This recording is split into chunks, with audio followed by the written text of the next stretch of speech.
This is a download from BBC Learning English. To find out more, visit our website. 6 Minute English. From bbclearningenglish.com. Hello and welcome to 6 Minute English. I'm Neil. This is the programme where in just 6 minutes we discuss an interesting topic and teach some related English vocabulary. Joining me to do this is Rob. Hello. Now, Rob, we know your main job is to work here at BBC Learning English, but do you have a second job? There's no time for two jobs, Neil, but if there was, I think I'd take photographs and sell them. I do love photography, so I might as well make some money from it. Good thinking, Rob.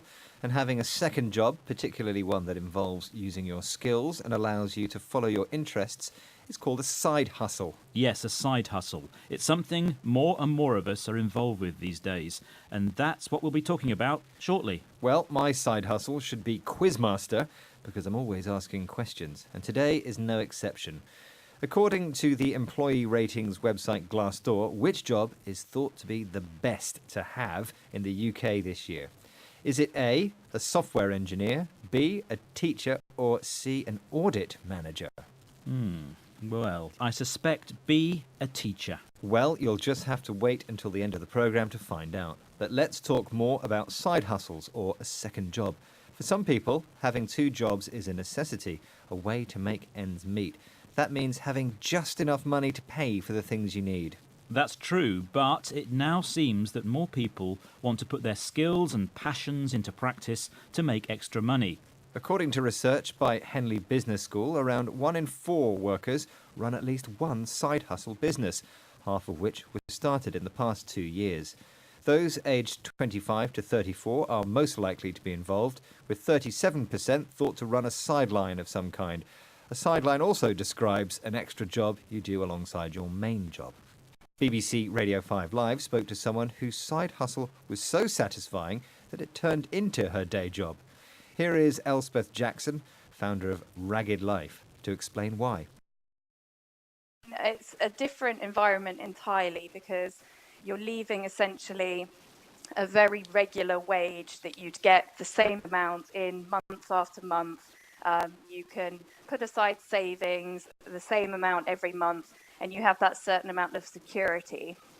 But now I don't think I could go back to one of these big companies because you'd essentially be sacrificing the flexibility, which is something I've become very accustomed to now. Things have worked out well for Elspeth, but there were risks. For example, leaving behind the security, the safety of a regular job and, of course, a regular income. Elsbeth liked making rag rugs. This has given her flexibility in her life, and returning to work at a big company would be sacrificing that. That means giving something up or going without it. And for Elspeth, her side hustle has become a full-time job, and she's become accustomed to her lifestyle. It's become familiar or normal.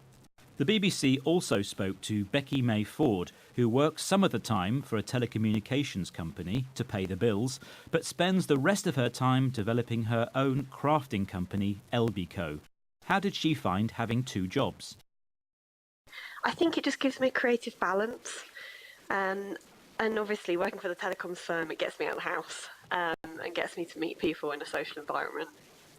It can be difficult to juggle the two though, definitely.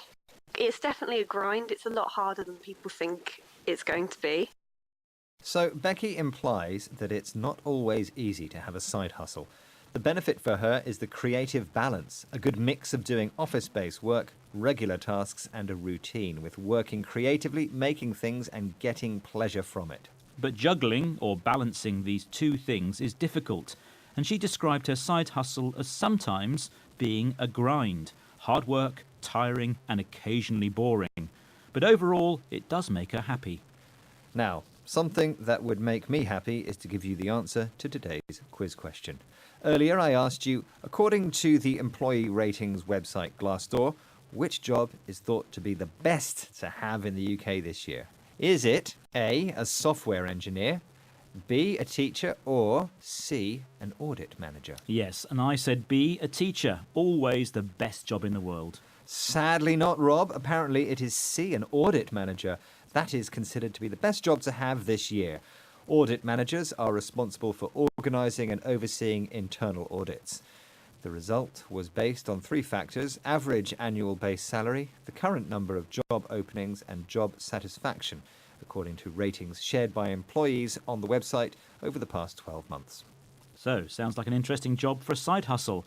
But before I head off for a career change, let's remind ourselves of the main vocabulary we've discussed, starting with to make ends meet. When we make ends meet, we have just enough money to pay for the things we need. Next, we mentioned a sideline, which describes an extra job you do alongside your main job. Then we had sacrificing. That means giving up something important or going without something. Accustomed is a word to mean usual or normal. If you get accustomed to doing something, it becomes the normal way of doing it. It becomes familiar. We also talked about the expression creative balance. That describes getting the best mix of doing creative and uncreative tasks.